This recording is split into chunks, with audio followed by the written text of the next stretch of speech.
Hi everybody. In this video, I am going to review some of the work that I received for the final submissions from assignment 4. I cherry picked different pages from different projects that represent a lot of what I was seeing as a whole, and I think that the feedback it would be really helpful for everybody. So this is how I'm going to provide feedback for the assignment 4 projects.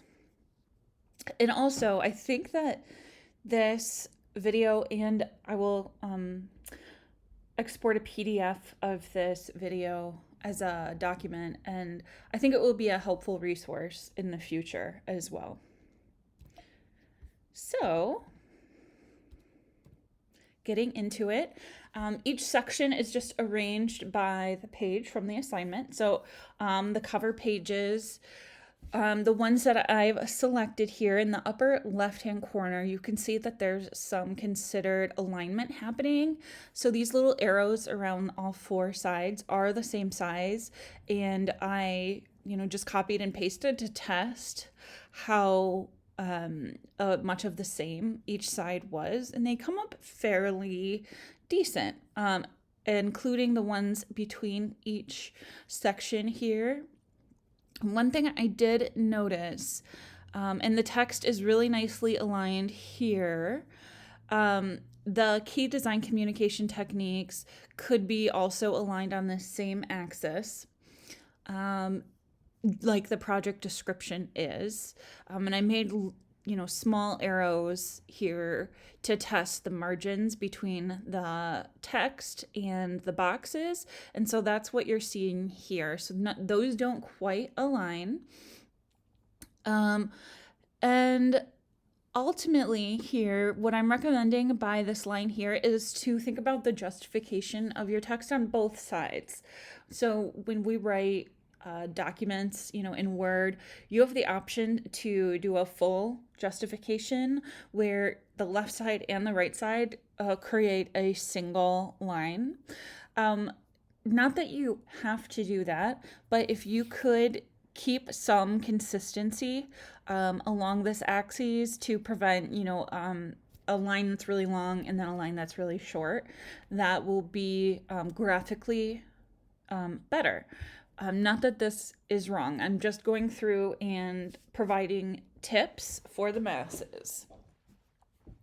And then in the one right here on the right, obviously the first thing we all notice is that it's darker than the others. So pay attention to the lightness and the darkness of your scans.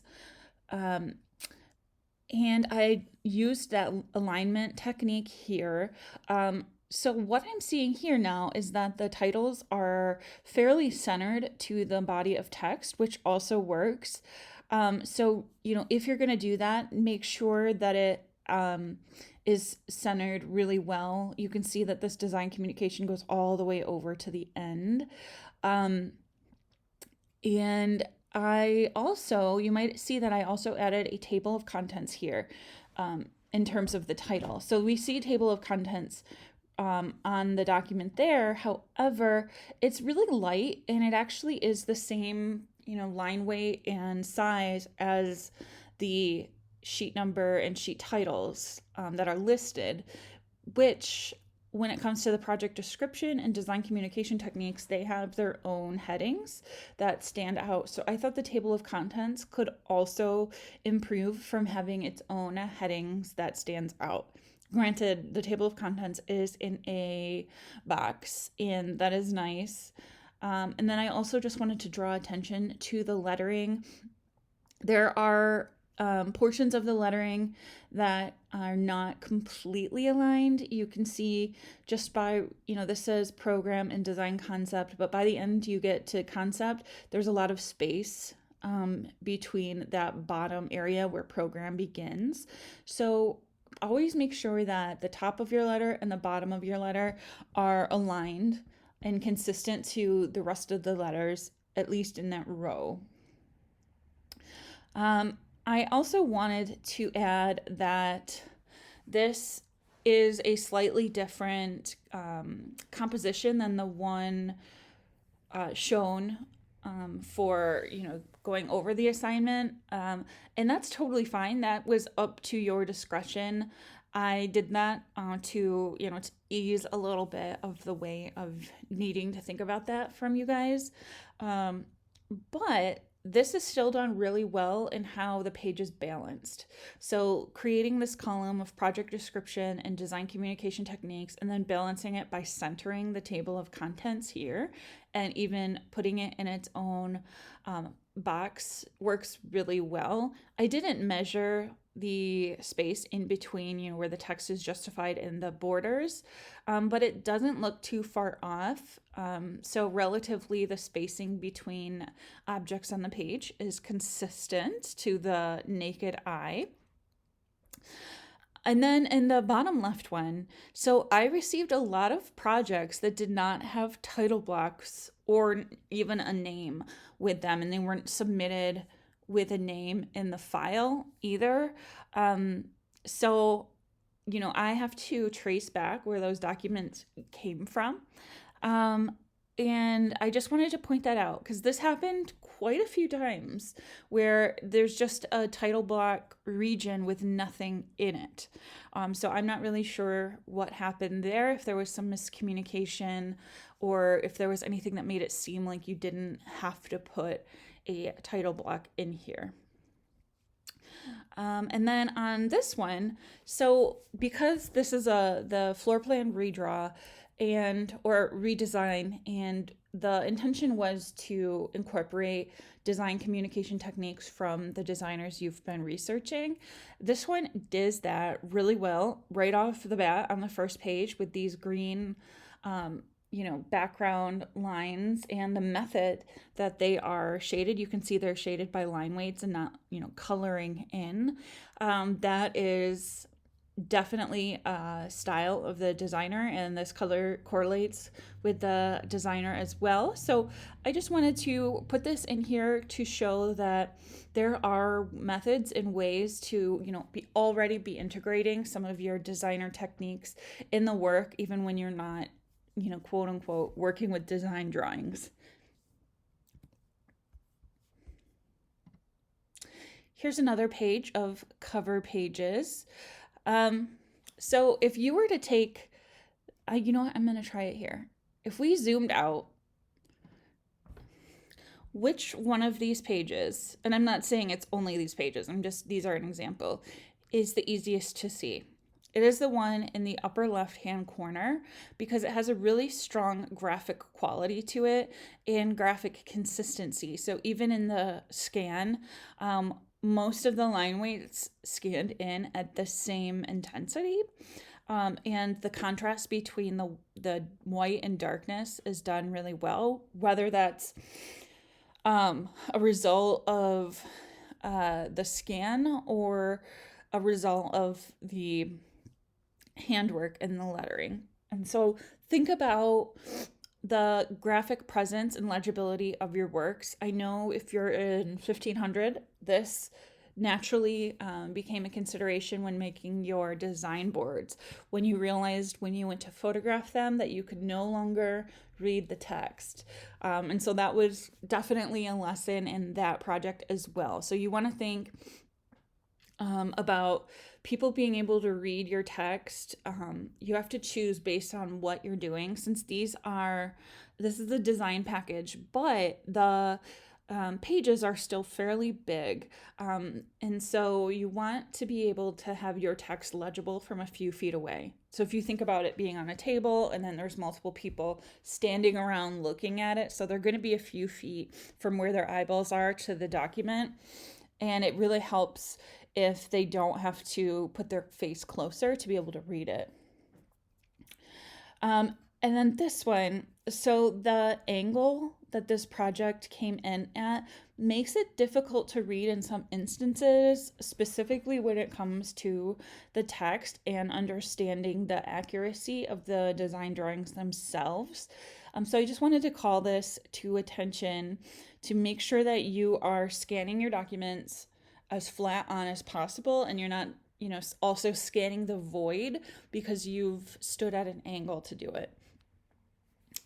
Okay, and let's see. right here in this one on the lower left, immediately you might think, whoa, this is not architectural lettering. It's hard to read.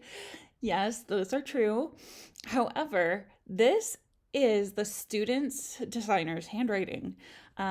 This designer was older than most of the others and more traditional or more classic. And he did write in cursive like this. And so I think this is a really great way of integrating the designer's technique in the project. I just wanted to also point that out. And the point of being able to research designers too is to see, how they've broken the rules because they are successful designers. And you don't have to always follow the rules and follow the standards. You can break them, and a lot of people, that is their identity, is that they break them.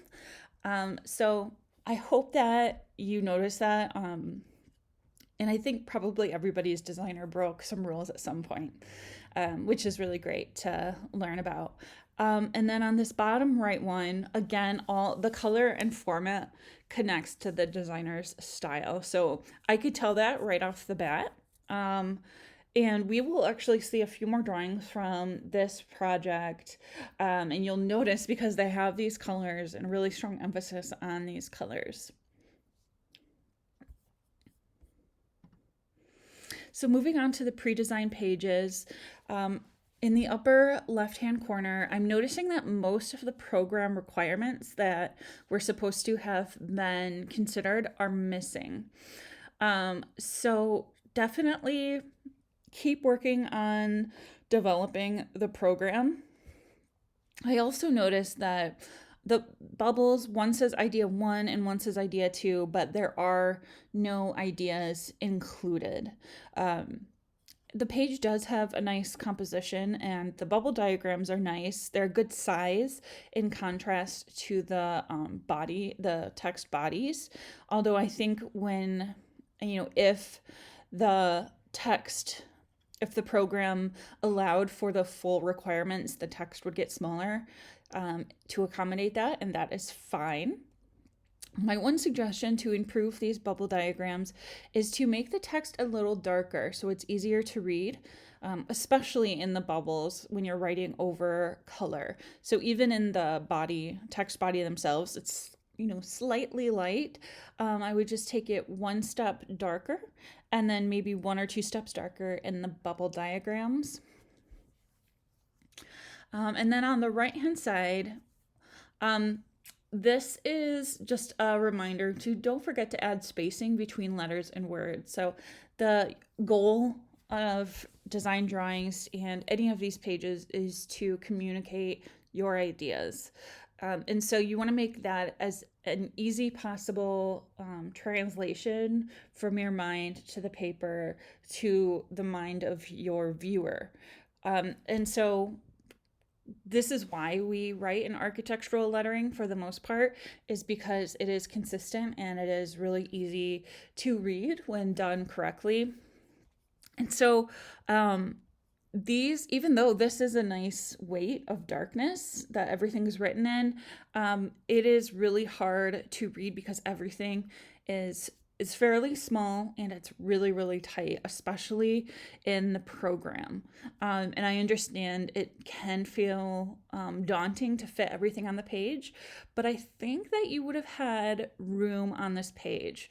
And if not, it is okay to alter the composition however you need or create additional pages to accommodate a larger, program. And then moving on to these bubble diagrams, these are great bubble diagrams. However, the composition and the writing that is diagonal make them a little bit hard to read. So I would center them and then just change the writing to be a little bit more consistent on the x-axis. Granted, I do know that this student's designer is a really unique, eccentric designer, and they have a very unconventional graphic style. So I will take that into consideration. And we will see more drawings from this student to talk about the integration of those techniques too.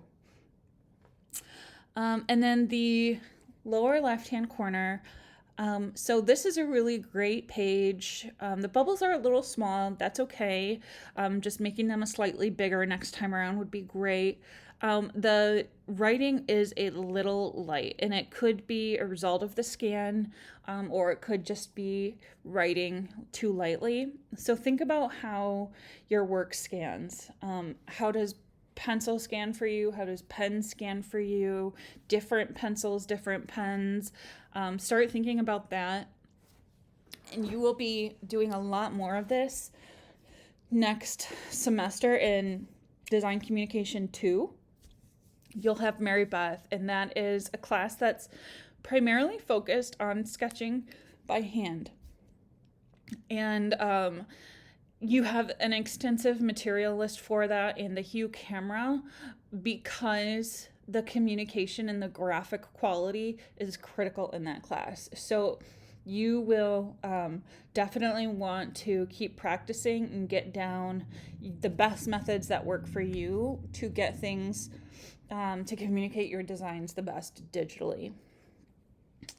And then over here, again, this is one that does not really have a title block. The first thing I noticed, though, was, these arrows. So this is a great graphic arrow and a method to indicate the entry. So I do, even though it's not labeled, I assume that the entry point is here into the space. And so, and then I can see that dark black line work is down here as well. I would love a little bit more of it integrated because it is so successful in these drawings. And then something else I noticed, this program is still formatted in the way that many people formatted their program from assignment 1. So we need to get to the point where we can arrange the program requirements in a way that's easily interpreted, like the chart that we've been working with the whole semester. While this might be something that, how you work through things in your head, and again, I'm not pointing out any specific student. These are projects selected because a lot of different students fall into these categories.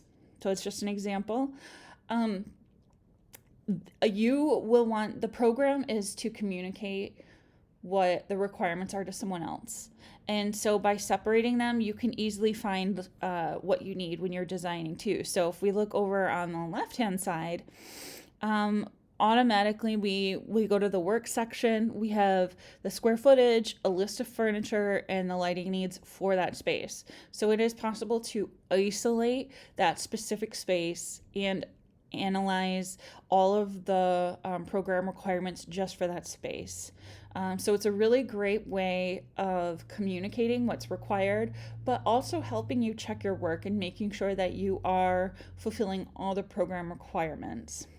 This is a fast way to miss some of those program requirements. Some more pre-designed pages. So up at the top left, the rainbow marker, I did see this in assignment 1, or other techniques like this, but it is kind of gimmicky. So at this point in the game, you should be maturing in your professionalism and in the color scheme as you move forward. And so think about that. Think about, how just because it's the program and it's encompassing all these spaces doesn't mean that it needs a rainbow highlighter through it. So keep thinking about the graphic quality and making it professional versus, maybe, something that you would just have for yourself. And then going over to the right, this bubble diagram is really well done. It's, it pops off the page. The line weights are great. You can definitely see the difference between these arrows and the bubbles. So really, really great job on the bubble diagram.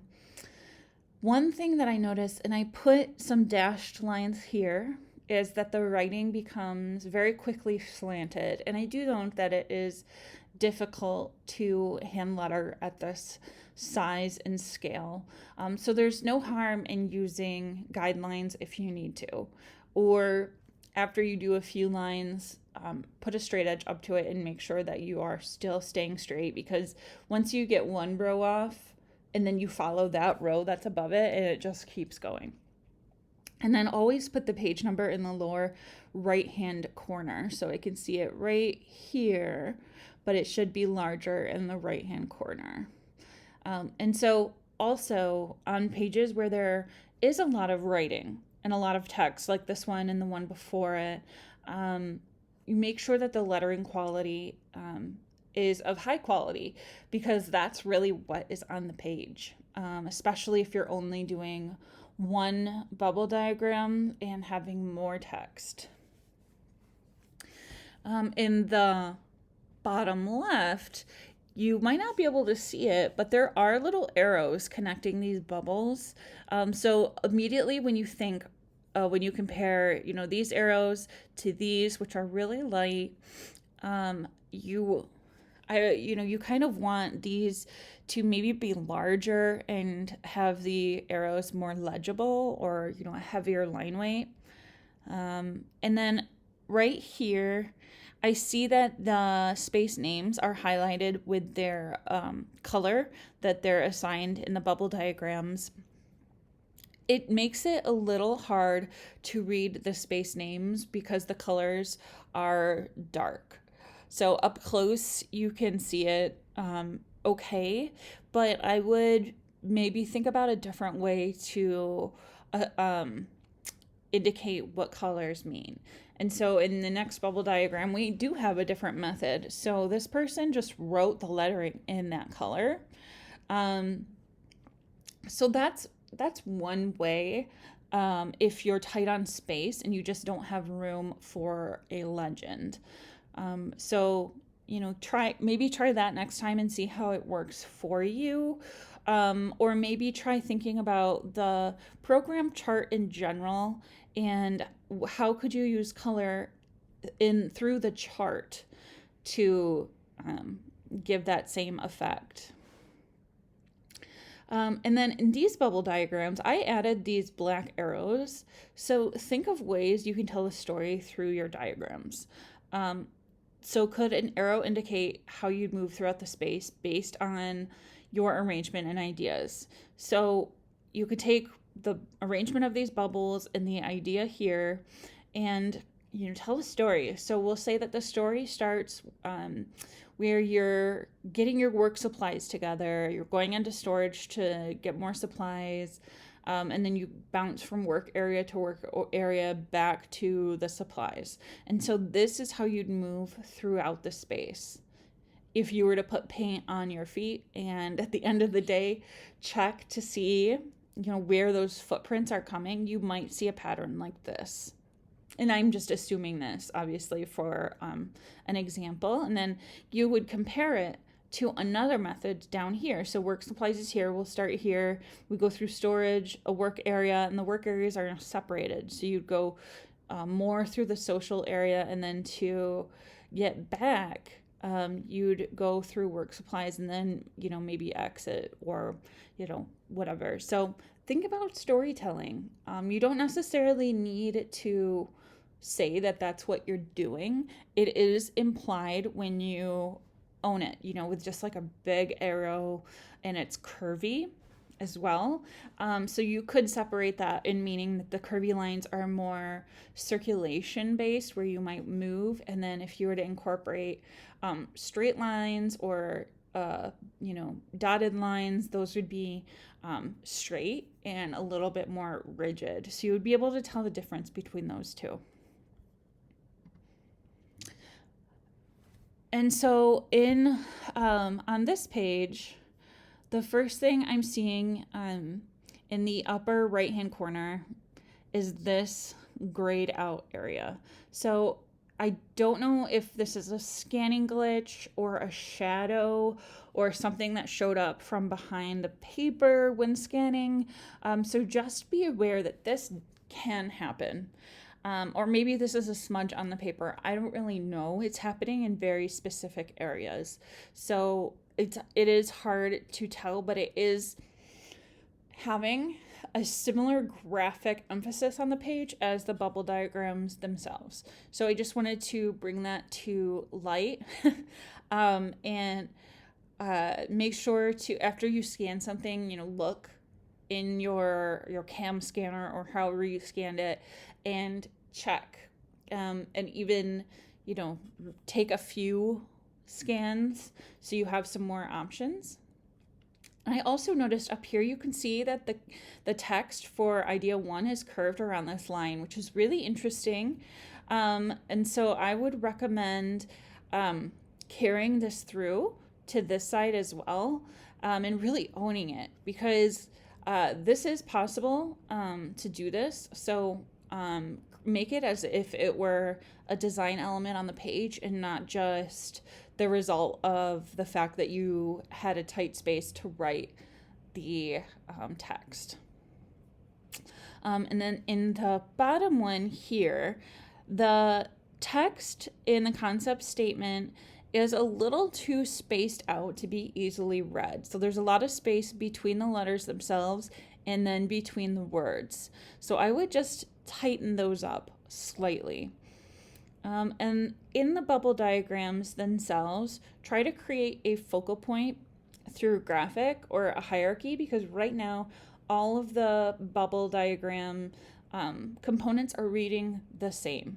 If anything, my eyes go to the storage because it's a fully shaded blue, and I'm not sure the storage is where you would want us to, enter your space. So really think about where you want people to enter your diagram. Where do you want them to start? And then go back and think about this I think this makes it seem like you want to enter it here. So think about, where's the entry point? Where do you want people to start reading, and how do you want them to go through the space? And then that would create a little bit of hierarchy and emphasis in your diagrams, because right now, my eyes are reading this as a full composition rather than a diagram where I'm, putting together what does it mean. And then here on the lower left-hand corner, this actually, I'm really enjoying these arrows, these shaded arrows. This is another great way of using color with, it almost is like a full color block in itself or a bubble, but it actually is a line. So it's a really great way of bringing those two things together and creating some graphic interest to your diagrams. And then in the upper left-hand corner, there's really nothing I want specific to talk about in this one, other than because this one looks a lot like, a lot of them. And so nothing specific on this one in particular, but, just consider the legibility. It is getting a little bit hard to read the composition here. There's not much negative space between areas. So I do appreciate the long design concept. It probably doesn't need to be that large on the page, but I think what may be taking up a lot of room is the program. So it is written out by space, so I can isolate the space and then go in and see all the needs. But there may be other ways to save space and still do this. So also think about how you can save space in, composition and also in your graphics.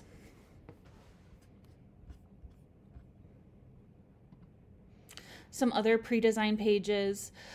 So this, in the upper left-hand corner, this student's designer is very traditional and uses grayscale in most drawings. And the designer also has eraser marks and ghosts of, erased drawings underneath the new drawings. So I can see how this style would be difficult to intentionally integrate, and I can see the effort. So I would actually recommend hatching, where I would recommend, instead of hatching the bubbles, to actually shade them solidly in a different gray, and maybe even do so that they like smudge a little bit, as if, you shaded this one first and then you put your arm over it to do this one, and so you're seeing some like smudging. I normally wouldn't recommend that, but that is something that shows up in the student's original designer's work. So I just wanted to say I do recognize that it's difficult to do that, and I appreciate the effort, and I understand. And same with this one. So this is, that example of the cover page that we talked about, where everything was in cursive. Well, it's the same with the graphic quality of design drawings, is that there's a very high contrast between white and black, which I am seeing here. And this does look, like something this designer would have done. And I do really appreciate even the integration in using Roman numerals. So that's really nice. My one recommendation would make sure to keep the white page scan as white and clear as possible to highlight the contrast. If you look in the bottom left, you see that this one is very white, and it's almost hard to see the paper at this point. You see the bubble dye, or you see the title block, and in here you can see the paper a little bit. And if you notice down here, it does get a little blurry in its scan quality. So keep working on scanning. However, I do recognize that this style that you're integrating would be hard to show up in a scan. And we did see when looking for drawings to replicate that some of them weren't as legible as they could have been. So totally understand. And then in the lower left-hand corner, so this student's designer also rarely uses color. Most of their work is simple black and white lines. And in fact, not too many line weight diversities or varieties. They're one of the designers that, they don't use a ton of different line weights. Everything's coming in at the same intensity. So while these bubble diagrams are beautiful and extremely effective, it could also be interesting to explore how they'd look in the style of the designer. Not that there was no prescribed, like, make sure to integrate your designer style here, here, and here. So this was, a total, like, this is totally fine. That's just food for thought. And then in the bottom right-hand corner, this student's designer uses color very specifically. This was the cover page that had the green framing it, and it becomes a strong communication tool. And so the colors that the designer also uses are usually greens and blues, and different, shades of greens and blues. And so this is another good effort in integrating the designer's style while also maintaining the student's own style. So that's great. All right, now we're getting into floor plans. So right off the bat, I wanted to show this one because it has accurate annotations. It has accurate dimensions. Notice how the dimension lines are lining up to the interior of the walls. And it also, it also is a nice design. It looks like a pleasant space to be in. And I think that it's looking like a nice space. I mean, not that the design isn't great, but Having good design communication and successful design communication helps communicate your design that much more. So if there wasn't as much detail in this drawing, I wouldn't be able to fully understand the space the way that it's being visualized in the student's head. But I can do that. I know exactly where the section cut's going to be. I know where the elevations are going to be. And I'm seeing a lot of different usages of the space. So one thing that I really love about this one, this student's designer always has shoes in their floor plans. And this designer, it's an Asian design boutique firm. And so it is a cultural thing as well, where there's usually a mat with shoes on them in many of their spaces. But they make it a part of the design. And it's not just, an element that's extra. It's a part of the design. And so I love the shoes here. That's really, really great. Good integration of that designer's style. And then here, I wanted to point out that it is getting a little hard to read these dimensions. And so when they do get that small, it's okay to pull out the actual, measurements and then use an arrow to point to the space. If you need to put them in a different orientation to make them more legible or give them a little bit more space to breathe, totally fine.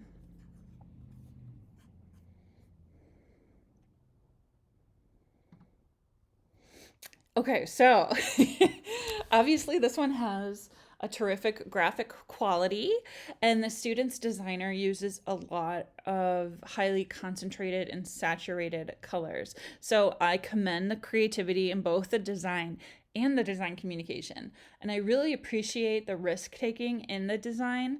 So keep pushing boundaries in your work. Obviously, this is unconventional. There's a lot of different things here that you might not always see realistically. And I do really appreciate the creativity. There are some drafting issues. So the doors, and I don't know if this is intentional or not because the design is funky, and I mean that in a good way. The doors are really, really big, and the door panels don't always align to the opening that's here. So for instance, this door, let's see, is almost, let's see, it's ending up to be exceptionally large. Look at the size of the door swing in comparison to the size of the kitchen space in general. It's almost half the entire space.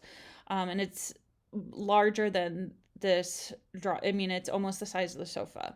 So in this, we can see this with most of the doors here. And then you're also seeing the bed come right up to this wall. So my question is, how would you get to what's over here? And then I'm also noticing where the doors should be, you should clear this out so there's no hard lines going through, because we're reading the hard lines as walls. So we want to know, and you did this in all of the other areas too, so just also apply it to the exterior areas. I wasn't sure that these were sliding doors until I saw other drawings in this student's work. So also think, I can see them now. Think about the continuous black lines here indicate a wall. So for a while I thought maybe this patio was accessible through another way that we're not seeing in the drawings. And then just as an example, so really good effort at dimensioning. This is an exceptionally difficult project to dimension. And so I went in and I added dimension lines.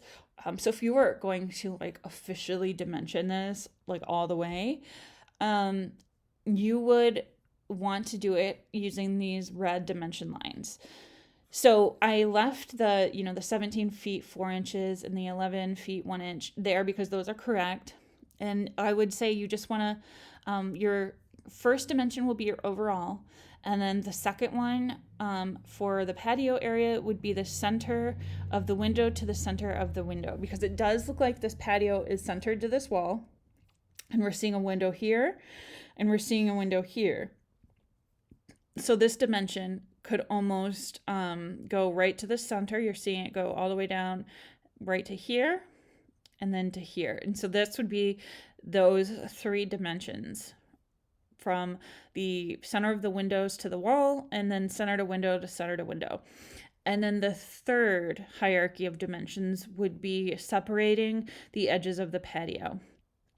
So now we are starting with each increment of the patio and then just calling those out. And with this one, and the reason we're seeing dimensions on all the sides is because there's really no symmetrical nature to this project. So making sure everything is dimensioned accurately would require that. So all of the windows, if you notice, they're all different sizes. And so usually a window is a modular unit that is repeated. It doesn't have to be, but that's usually the case. So dimensioning 1 or 2 of them would be fine. It would be implied to the other windows. However, each one of these windows needs to be dimensioned. So again, you have the secondary dimensions, and that's really all that I would dimension on this page here. And then along the side, you already have the overall dimension on the side, so you don't need it. I would just use this dimension to call out the location of the walls in this door. So interior wall to this wall, it's a little confusing because seems like this wall ends, but the interior wall keeps going. So there's a little bit of difference there, where the door starts, and then the interior wall. And same over here, interior walls, and then every window increment. The windows on the patio orientation of this drawing they look similar, so I kind of assumed they would be the same size, which means you could do center to center. These ones I wasn't sure, so I just measured essentially the walls of this one. And then because we've at this point only dimensioned the exterior,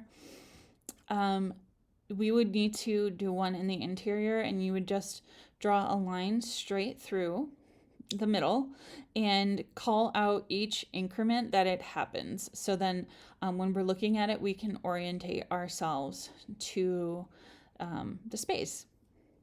So I thought this would be more of a reference in the future. If you were dimensioning something difficult, you could look back onto this and get some ideas for how to go about that. There's a lot of color on this page, so add a color key just to, keep the key in the same funky graphic style as this too. It doesn't have to suddenly just be the standard architectural legend. And I am not seeing a north arrow on this floor plan either. So here we have another floor plan that I did the exact same thing. I just added some suggested dimensions. This is a good effort on these dimensions. With this one, you don't need dimensions on all 4 sides, really just the left and the bottom. So you would have this overall dimension here, which means you don't need the 15 feet one here. And you would have an overall dimension along the bottom, which means you don't need this one. This one obviously goes from this wall all the way to this wall, which is longer than this, but you're also dimensioning this wall right here. So you could keep this 5-foot dimension short here, or you could bring it out and add it to this dimension. That part is, either way is correct. And then I'm also seeing, I don't see this section cut. I'm seeing like a section symbol, but I don't know. I think this dashed line might be the cut. I'm not quite sure. That could also be indicating that there's like a bulkhead above. And then I'm also not seeing elevation symbols. And then just from a design point of view, I was just questioning the size of this bathroom here. What I would do for just to, since you have this hallway, I would continue this line over and make sure your bathroom walls line up to that to really just create consistency. And that way you'd be able to have space to have your door go inside. And I would bring the door over closer to the wall. So you always, if possible, keep doors closer to a corner or a wall area. That's going to save you space. If you have a door in the middle, you kind of lose space on both sides of that door. And then in the patio area, I know that these are sliding doors. You don't need them to be this large. You really just need these rectangles. So I would take these black rectangles and move them over to where I had the red ones. You don't need the dimensions of this work area, and you don't need the dimensions of this social area because we have enough dimensions throughout the space already to be able to tell those. The sofas do look slightly undersized, so I would check those. I drew a red rectangle over a size they might be, and this is a size for this is like a love seat size. So if this were actually a 3-seater, which is indicated here, it would get much longer. And then I'm seeing the rug. There's an area rug here. Area rugs generally come in standardized sizes. So I would think about that and even put a note saying, area rug 8x10 or something like that to, give us a feel of this space as well.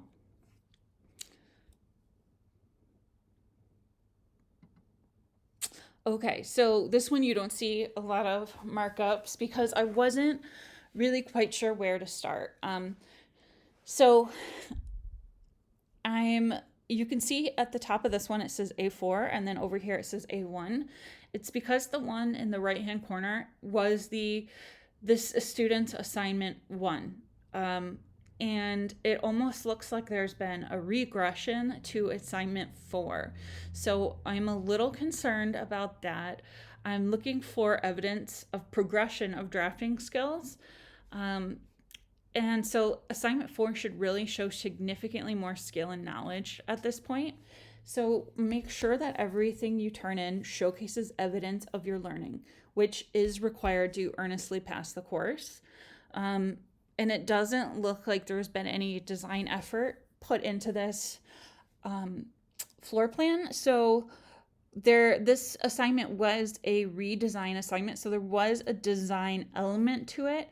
And it's a drafting assignment. So it should be professionally drafted as much as appropriate for your assigned designer. So I just wanted to bring that out just to continuously check yourself and make sure that you actually are drafting and not just quickly drawing things.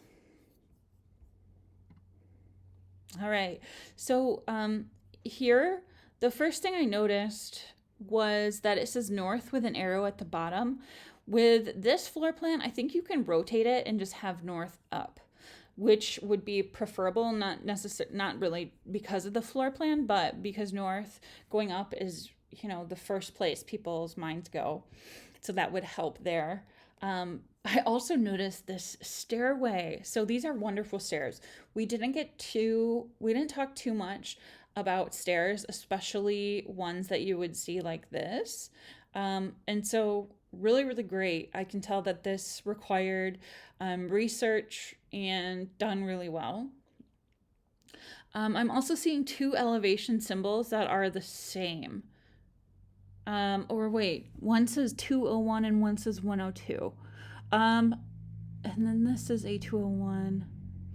Okay, so I am slightly confused about that. So do we have... There seems to be a little confusion with the symbols, but the symbols are there, so that does make me happy. I can see where the section cut is.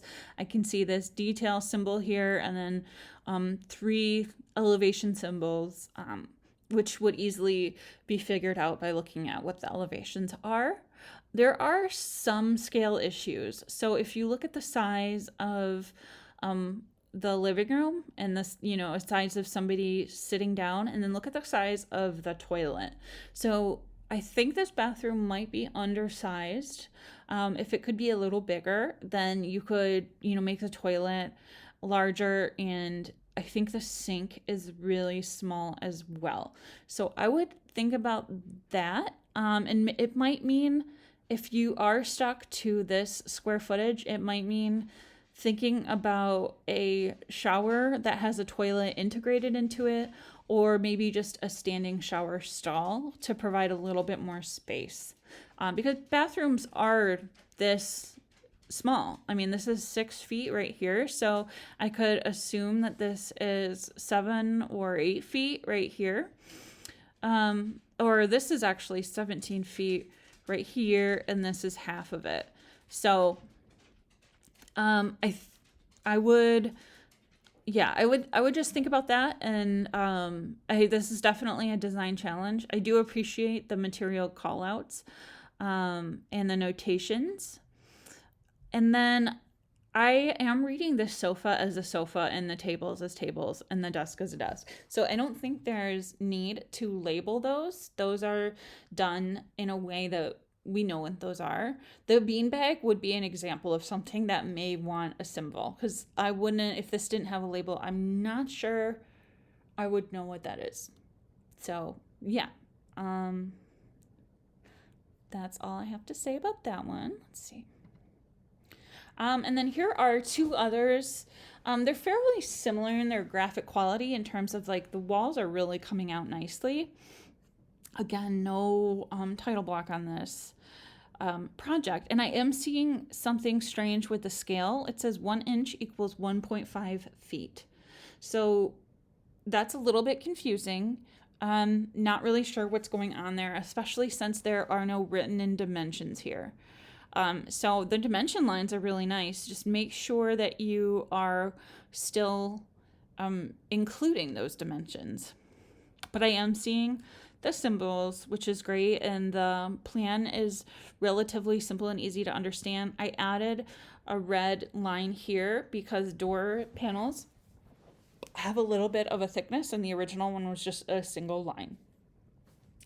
In the upper right hand corner, the design details in this drawing make it easily understandable. For example, the rug in the chairs, even just the lines around the desks and the chairs, just that adds a little bit of depth and more understanding to what those are. We're reading them a little differently.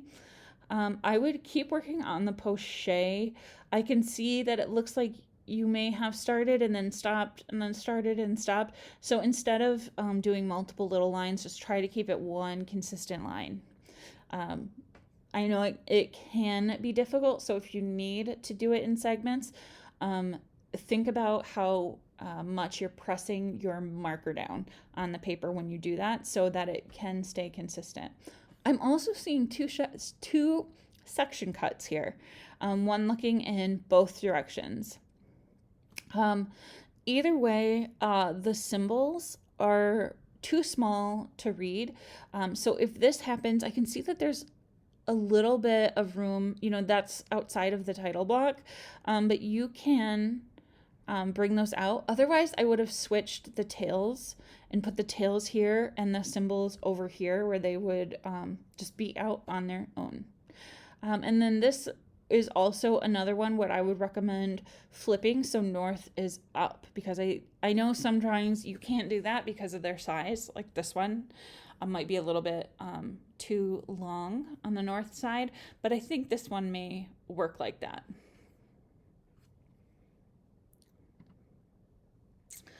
So this is a fun floor plan. All annotations and symbols are correct, and the drafting is neat and clean. And I really do love the name, the Hidden Reserve, and that creativity.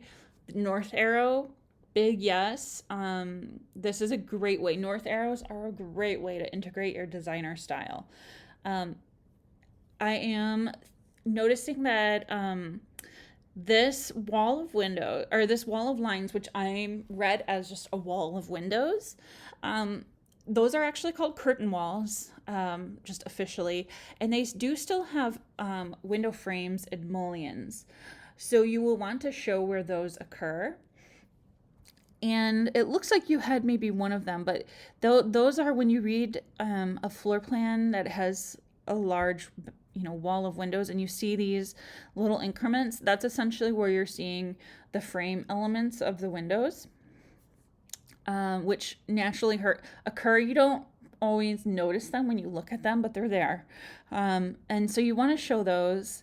And it is intuitive if you have to divide up the space to line your walls or whatever items up to these areas. So right here, there's one.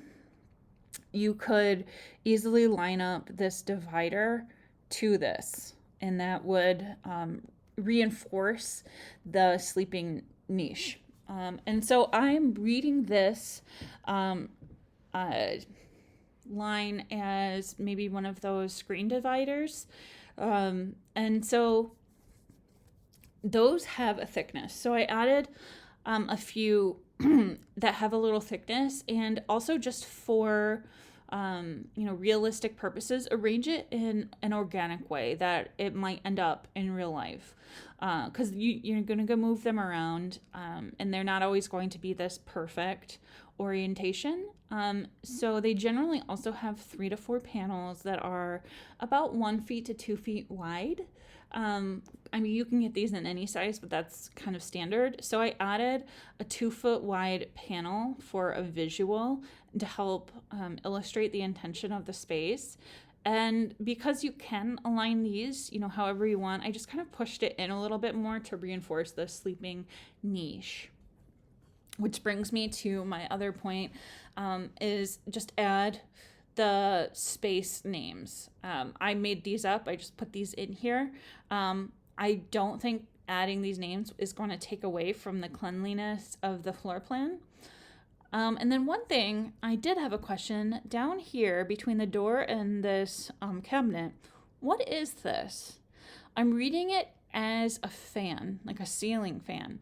But I'm not sure what it is. It looks really interesting. So this is something that might need just a little label, like a leader line with some text with a label.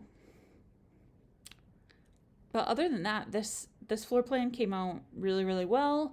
I think it scanned really well. I think the line weights are great. They're diverse enough where I can read what's a larger item, and I can read the difference between the annotations. So really great job. Here's another great floor plan. So the design communication legitimately looks like the student's designer's work. So very nicely done in carrying those drafting and style techniques throughout the project. And so, and even in, the names of the spaces, which seem really simple, but if you were to see the original floor plan, they also look like that. So I would add a tail onto your section cut, just so we know where it ends. Nice north arrow going up, accurate dimensions, everything's looking really great. I mean, some of the lines I think just didn't scan all the way. I think those were done in pencil, which otherwise would have a nice contrast to the pen and the gray. So, just think about that in the crispness of the lines themselves. And here is another unconventional floor plan. It resembles the student's original designer significantly, so I'd recommend adding additional features or changing it even more to really just make it your own. This one didn't have dimensions on it, and I know the student's designer didn't have dimensions either. So I added them for an example because at some point in your life, you will come across something that looks very strange to dimension. Like, how would you dimension that? So I just quickly showed how you would go about thinking about these dimensions here. And then a spiral staircase, basically you dimension the outer, you pull out a dimension of the outer part of the stair, and then you dimension the inner part of the stair since they're not completely equal. The thing with that is when you have stairs like this, and it might not be the case in this one because this is more of a historic building design that it's inspired by, the stairs need to maintain the exact same dimensions as each other. It's for fire code. And then I'm seeing the bathroom is right here, but I'm not really seeing how it's accessed. I know that this building has multiple floors, so maybe it's accessed on a different floor and we're seeing it. I'm just not quite sure because it looks like you want to go in here, but something's blocking it. I would also apply some scale figures to help explain the space just a little since it's so unconventional to, the naked eye, especially when you see a lot of square floor plans and you're looking like, what are these, ellipses on the side? I know what they are because I know this floor plan. But if you were to add a scale figure, that would really help explain what those are.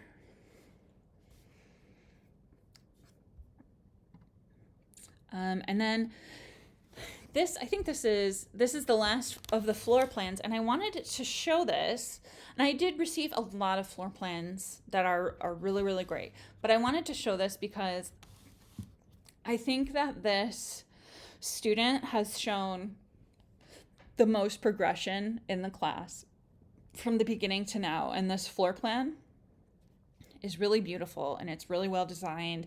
It's really well considered. And so I just wanted to acknowledge that. Something I would add to this is just labels for the spaces and even, I don't know, I made these up, but maybe this is scan and print and office storage, just to give it a little bit more understanding. And then I know that this is a window, but because this is so well thought of out and design, I would even add a note just to give it to continue that consideration to the next level. So like view of sculpture garden, that might not be the view, but just as an example. So I wanted to just say nice work. All right, so reflected ceiling plans and the lighting diagrams is what we're talking about now. So in here, you will want to, this is the entry point of this floor plan. You would still want to show a door. Even though you're doing a reflected ceiling plan, you still want to show some of those important architectural elements.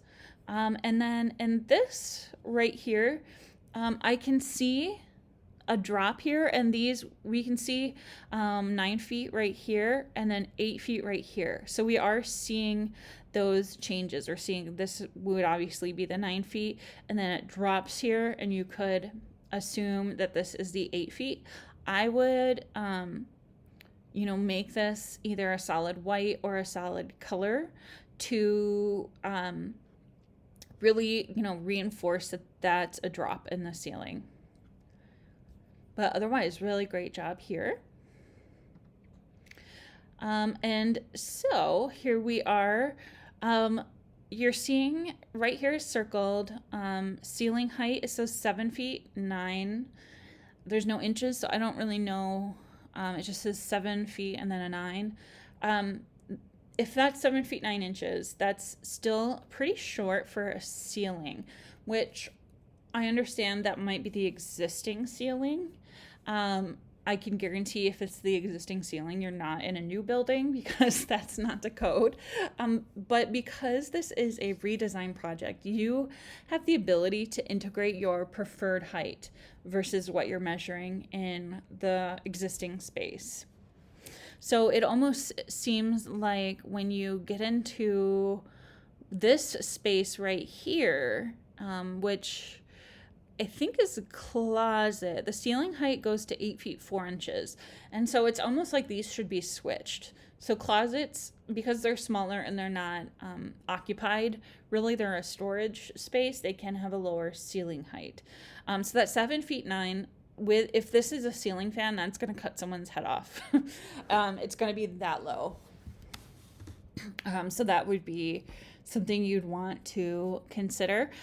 These elevation symbols are really, really small. So I would just make them bigger, and then you'd have room to add the annotations inside them.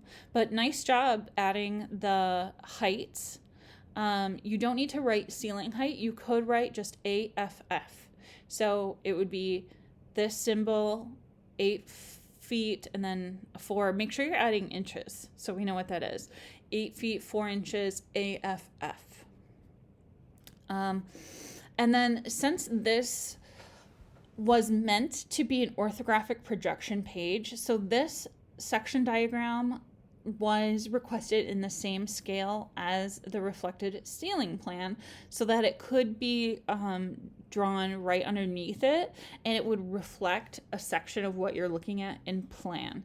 So if possible, put your lighting diagram underneath your reflected ceiling plan.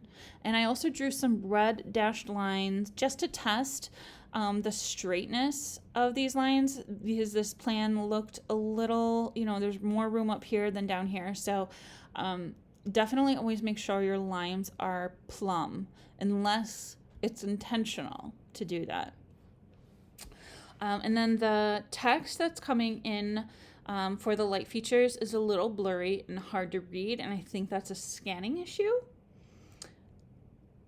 Something else is that the floor plan to this project doesn't have a section cut indicated, so I'm really struggling at placing this section cut. It's a good reminder to include cross-connecting details between drawings in your packages so they read like a story and they build on each other. Otherwise, I'm struggling to put things together because I'm seeing a window, I'm seeing a fan, so I'm thinking that's here, right here. But then I'm also seeing these lights direct on with the vanity, which is here. So I can't tell where this section cut is. It looks like we're seeing multiple views of different spaces, and it should just be a continuous cut of the exact same view. So I might be interpreting that wrong. I'm not sure. So that just the importance of a section cut. Good job at using your lighting diagram to illustrate those ceiling height changes. However, now I'm also thinking, okay, this is the larger ceiling height, which makes me think it's here. And it's showing that it's above the desk. So I'm confused since in the floor plan, I think the desk is over here. I think so yeah, there's just a lot going on here, and I'm just not sure how to read this. And then on this one, again, no name on this project. Lighting diagrams are a good way to check your design and see how it's working in space. So you can see in both of these, just like this is a great simple section right here, and you can see the illumination of these areas. Even though you're not seeing fixtures, you're seeing orbs of light, which is maybe how you would experience the space anyway. So you're getting a feeling of where these light sources are going to be, and I think that you could easily put yourself in the space and understand what's going on there. My one suggestion for this section cut is to, instead of where it's cut here, which is through latitude wise on this, since the ceiling height change is in the closet, I would cut through the closet into the room so that we could see the difference of ceiling height changes. And then on this one, see, this one's showing that difference, so that's great. I'm seeing it slanted a little bit, which it looks like the lines are fairly straight except the floor, which is slant, and it could be a slanted floor. I'm not really sure. But my suggestion is to add a little bit more details so we can read the space. So I added this like red chair and this little outlet here, and then some blinds or just, wood slated blinds with the cord. Just really any small details to help us read the space a little bit more. The reflected ceiling plan is missing outlets. And then there are some just inaccuracies with the lighting types, but really great to add the smoke detector. So that's really awesome. I know this wasn't the only student to do that. I didn't ask for that. So awesome. Great job, guys, picking that up. All right, so I pulled out the two, most unconventional designs to talk about at the same time. So the first thing, wow, this reflected ceiling plan is extremely complex. So I commend you in taking on that challenge. Something I'm seeing, I can see the sections here, and I had a hard time putting where these were, but I think I created this red dash line with this tail, and I think that's where that section is that you're calling out, because I am seeing you say that there's 11 feet and then 8 feet. So I'm thinking it's here because this is the only place where you see 8 feet, and it looks like that is in a circle. So you have like an 8-foot circle cloud over the entrance into the kitchen. That's how I'm reading. Also, I'm noticing instead of a north arrow, there's a west arrow. I would just keep it, unless that's something your designer does, which I don't think so. Just keep a regular north arrow. And then really a section drawing should be cut through the entire length of the space. So instead of just the kitchen area, it should also go through, I think this was like an office space, and then this bathroom. I don't remember what these spaces were, but yeah, it should go through the whole space and show us the thickness of the walls and the relationship of these spaces next to each other. So in here, great section diagram. It really helps bring out a better understanding of what's going on in the floor plan. And so I would recommend popping the light sources out so they become the focal point versus the black lines of the architecture. So the architecture is very detailed and very graphic. And I think that it is grabbing our attention more than the lights that we're seeing. So just remember the purpose of the drawing, and just like that should be the priority, even if you think that the architecture or a different element may overshadow it. Figure out how you can balance that. Here is another one. So nice drawings and page composition. It's coming in pretty light, but it's still legible. So just another reminder on how different pens and pencils scan.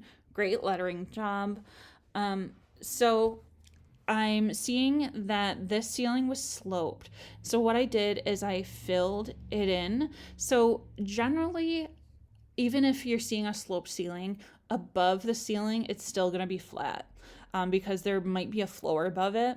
And so that sloped is just like a built-in detail on the ceiling side of it, as opposed to a part of the structure.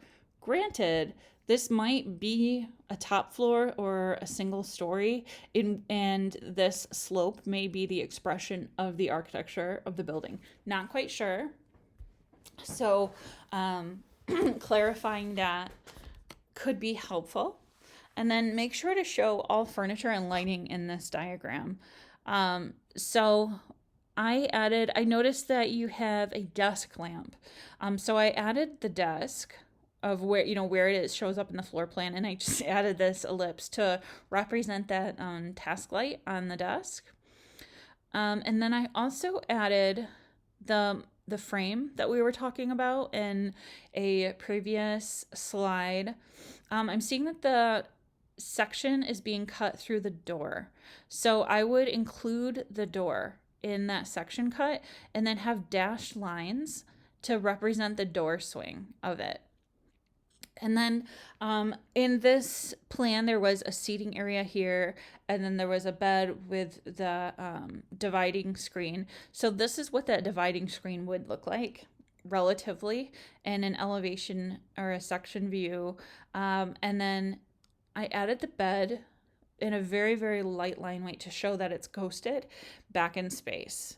So we're seeing in this section, we're seeing a little bit of depth, which viewers will understand is we're seeing the desk close up. You know, we're almost seeing like right where the desk is, but then we're also seeing the back, the windows, and the bed, and we're seeing some of the furniture. It's in that seating area. And then when you do have a slope in your ceiling, you're going to want to indicate that on your reflected ceiling plan.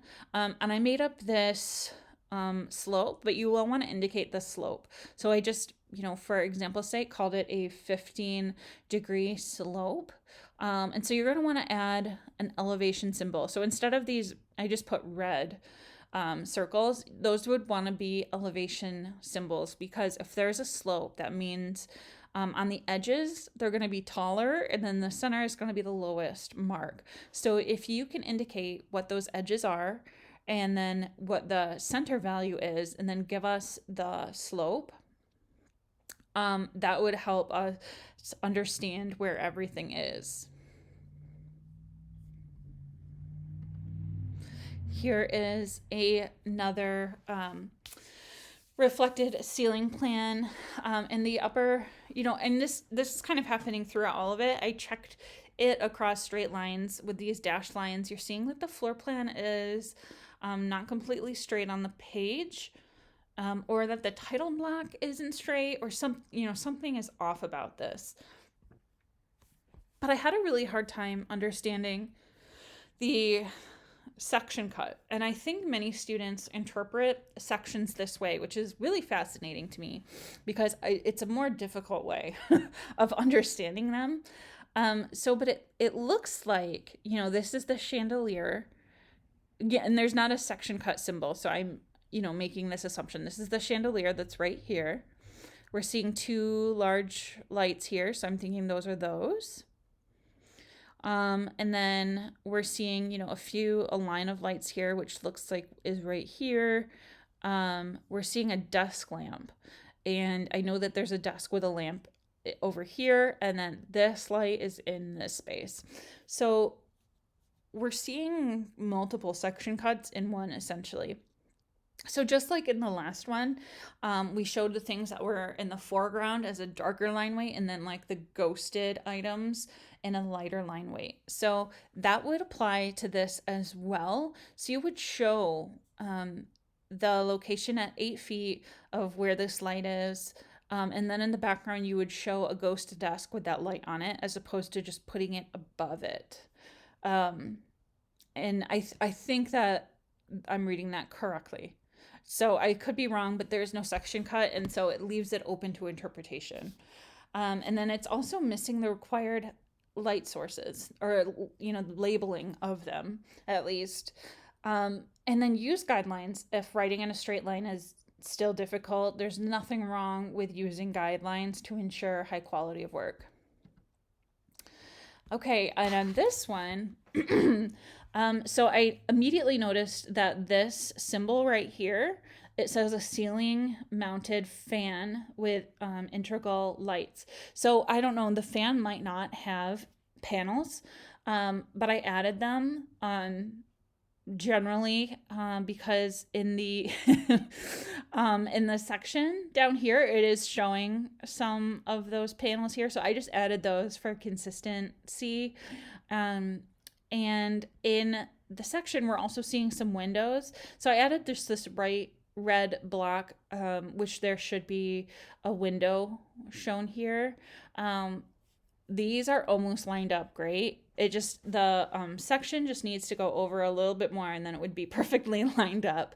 And so I am seeing what looks like right here to be a drop in the ceiling, but I'm not quite sure because there's no elevation symbols in the reflected ceiling plan. So that's kind of hard. There's also no outlets. So I'm not sure how these desk lamps are being turned on. Maybe they're battery operated or something. And one thing that I thought was very interesting is it looks like the door,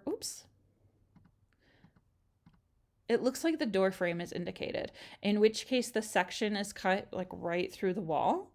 So I think that door frame could be eliminated completely, because the section would, I think the section cut, just also because it's not showing a wall right where this closet is. It looks like the section cut is going maybe right through this area.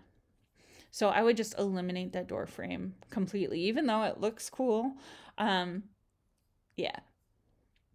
But this is an example of showing something in the foreground and then something in the background. I definitely read that as foreground and background. So right off the bat, these are really great indication of windows. Perfect window symbols, lovely plan and switching symbols. We're seeing outlets, we're seeing switches, we're seeing accurate symbols, and then we're seeing it reflected in this section cut. Really great way of showing this diffused light, and like little task light, and it's including, we're now seeing some furniture. So here we don't, because at first I was like, there's 2 ceiling fans, thinking, how is that going to work? And so now we're seeing a table centered here. And this project has elevation drawings that go with it that we will also see that really help add the information to it. So I would think that stacking these drawings would fit so that you could have that orthographic relationship. But in either case, the composition is still balanced in the way that it is put on the paper. All right, so here's the elevations of that same project. In the blue, we also have another elevation set here. So I'll just, because we're talking about this project, I will stick with the one on the right now. So effective dimensioning, it's scanned in extremely light, but the dimensions are accurate and correct. So I just, make sure that your scan quality still comes in. And then wonderful detail in these elevations.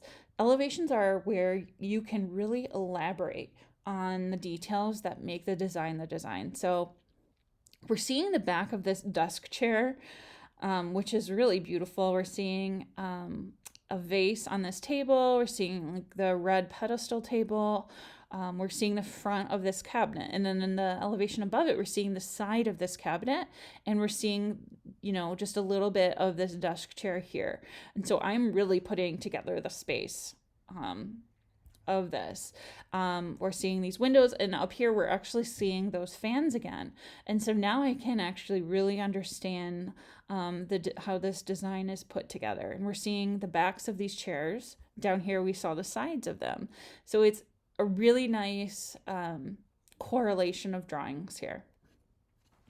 In the image on the left, I included this because it has these 2 arrows on this window, and that is accurate, and it's a way of showing how the windows slide over one another like a sliding door. So anytime you have operational windows or cabinets or doors and they're showing up in an elevation, you do indicate that. So in this elevation, I know that's this wouldn't be the designer's style. So, but in any other case, we're seeing these double hung windows. You would show those arrows here too, so we know how the panels are working, because they do appear to be operational. Okay, so I can tell that these drawings are dimensioned correctly. The dimension lines are barely legible though. So I'm assuming that's a scan quality. And so also, so this figure, I commend you for adding a scale figure. That's really important in elevations and in drawings in general. However, this figure is not reflective of the client of the space, which is you. It looks like an adult male. I don't want to gender this figure, but I think that you could have put in a figure that maybe represents your own proportions, because that is important in understanding how the space is designed, specifically to your proportions. Granted, and if the space didn't have like a very specific client, I mean, you could use this general form. A door is usually about 7 feet tall. So this guy is coming in at like 6 feet 8. So this person, this form is coming in at 6 feet 8. So I would be careful. They are a little large for the space. But beautiful artistry in the details of these drawings, especially in these curtains. It's just line work with, you can see the scrunching of the curtains, but that's really, really well done. It just adds a level of artistry to the project that's really appreciated. Okay, so here is something else that is really, really common for, a student's mind to automatically go to. So the first thing I tried to put, where are these happening? Because there's no section cut. So I assumed that this right here, this top one, is this dashed line that's going through the kitchen, dining, and living room, because it looks like that's what we're seeing here. And I'm assuming that it's facing this way. So so you would need to put a symbol facing this direction. And I made it an elevation symbol. Why? Because this is an elevation. This is a great elevation right here, actually. So what's drawn here is a section. And their elevation and sections are different. So a section would be the cutting through everything. So you would see all the rooms side by side, which we're seeing here. But this was for the elevation page. So we're actually seeing 3 elevations. And it brings a section together. So you really just needed to include one little area. So this, these cabinets, this is really great. I would love to see this isolated and larger, or maybe even the dining area larger so we can see more details in the chandelier, anything like that. And then always remember to put the symbol here. And just for reference, I brought the symbol out. You should have your drawing number and then the sheet number of where these are happening. And same issue in the bottom. We're seeing a section that I believe is cut through the den, the office. We're seeing laundry. So this is a washer and dryer. So I think we're getting, a side of that and then going into the master. So again, we're seeing 3 elevations. And really we only need 1.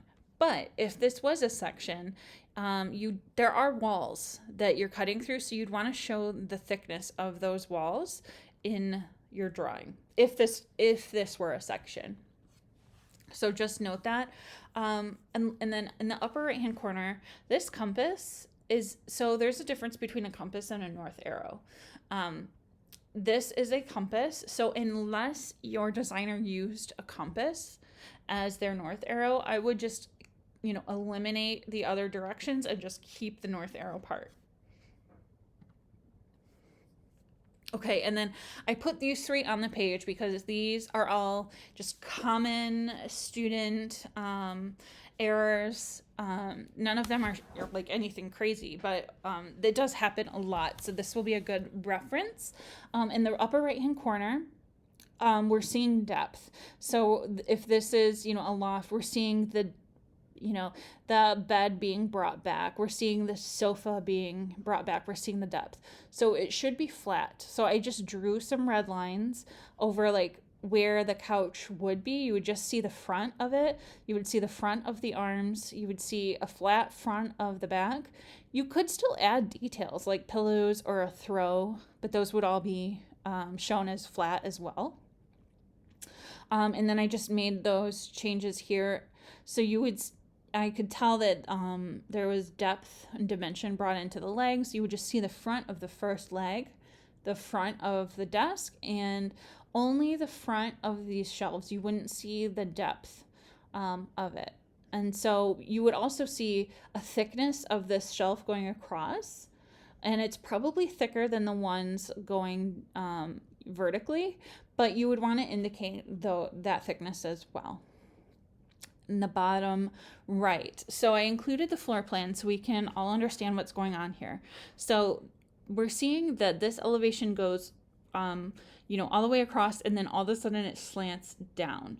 So it should actually maintain all the way across and just come to a stop right where the solid red line is. If you look in the plan, I drew that solid red line where I believe this elevation to be cut. There wasn't an elevation symbol, so I wasn't completely sure, but I think that this is the correct one because it includes the door. So what I'm thinking is that this was an attempt to illustrate this slanted wall. And that's absolutely correct, and that you would show that. You wouldn't just only show it to the edge. You would go all the way. But in like a flat view, you would actually just see it all the way across. You wouldn't see it like that at all. I know it seems counterintuitive, but that's, how you would do that. And then over here, so we're seeing some figures floating in space in this elevation, as opposed to being on the ground in the elevation. So either the furniture and people are floating, or there is a sloped floor. That's what that would mean. So I'm going to assume that there's a sloped floor. And I did that so that I could illustrate how you would show it in the event that you someday have a sloped floor in your design. So you would use line weights and proximity of the lines to show that sloping, whatever direction it's sloping in. And then as just a reference, I included, so if this was the plan of that space, you would show the arrow in the direction that it's sloping, and you would give us the height of, the highest point of that slope and the lowest point, and then you would tell us the slope angle, and then you would include the section cut of where that slope is being cut, and then you would also include, since this is an elevation, you would include that elevation symbol, so we know we're looking at this wall. And then in section, how would you draw a slope? This is how. So if there were a section drawn of this space, which means you're seeing it like now we're seeing the top of the slope up here. So we're creating a section going this way through the space. You would show that slope. And then you would show the window and where the walls are. You would show the ceiling framework here. The walls and the floor would be solid, and the floor would have a thicker line weight to ground the drawing. And then to show the elevations, you would just kind of, it's similar to a dimension, but you are just kind of bringing these out and calling out the important aspects. So the ceiling height, where the ground is, and then the height of that slope. And then at the bottom, you would include the dimension for the length of the space. So I just, not that these were required, but I just included this because I really hope that this will be a reference for everybody in the future, and that you'll be able to come back to this and revisit maybe challenges that will face you if you are tasked with doing a wheelchair ramp, for instance, which you definitely will be. All right, so now we're still talking about some elevations, and the one on the bottom left here, the one thing I saw was that I saw like we see the 1, 2, the numbers here, which I added red circles around. I would make sure to do something unique with your labels to make them stand out from the drawing as labels versus parts of the drawing. But I started also seeing one, and I saw one down here, and I thought, what, oak wood desk, but there's no desk in this one. So make sure that since these are on the same page and they're of the same space, to continue the list instead of starting over 1, 2, 3, just 9, 10, 11. And so I relabeled those to 9, 10, 11. And so, think about that. And just a circle around this doesn't mean that that's right or wrong. There's many ways of indicating these little labels. And then up at the top here, we're seeing small little labels on the drawing itself. Those are really hard to read, but you could use leader lines. So it says curtain rod right here, but you could use a leader line and bring it out and say curt rod, and use abbreviations. That's what they're there for. Black shelves. So then you could get rid of the lines here, and you want to do it in a way that impedes the drawing the least amount. So look at where things are located. So now we're talking about these storage cubes. So obviously if you put that over here, the line would have to go through quite a bit. So it's easy enough just to put it down here and then bring this down. And then same with the bed. You could bring that down and bring that over. All right, last pages, the ortho. So I just pulled out a few. There's only 3 pages to show. So great job in the upper top. Great job at keeping all the views aligned in an appropriate way. So there's a lot going on this page. Really, really great at keeping them aligned. I would try to keep the labels a little bit more consistent and aligned on a horizontal or x-axis. Kind of like how they are in the lower left-hand corner. We're seeing all of the labels a little bit more organized. And then in this bottom right-hand one, it is a light rendering, and the item that is being drawn is fairly simple. However, the added shading of this really adds some depth and understanding of this drawing, and it adds a graphic quality to the page that's really pleasing.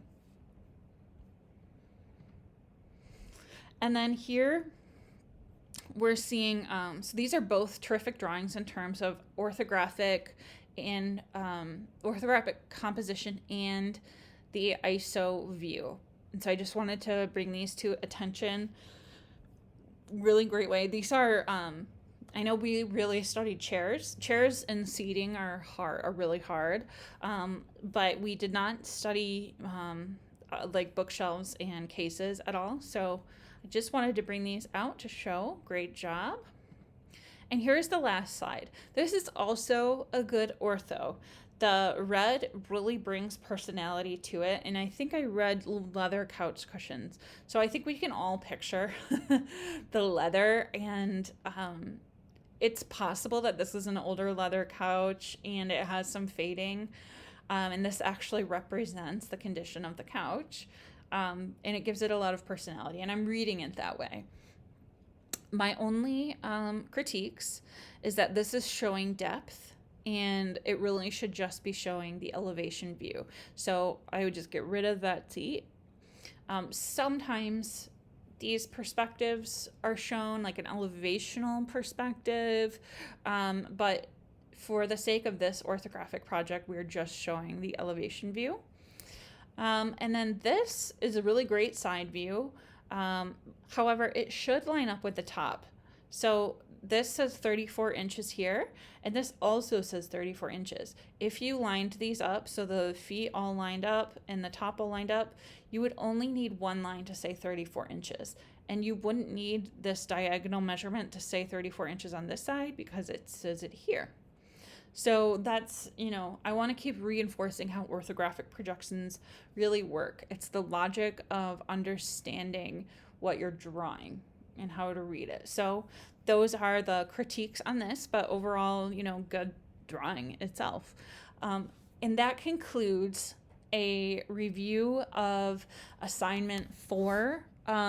Again, all of the pages selected are ones that are not one-offs. They all have qualities that represent things that I saw a lot. So I thought putting them in this format would help communicate that to multiple students at a time, but then you also see the feedback to maybe things that you wouldn't have seen before on your own projects. So I hope everybody enjoyed this. Again, this will be a PDF document that you can just go and reference as you need. Thanks, everybody.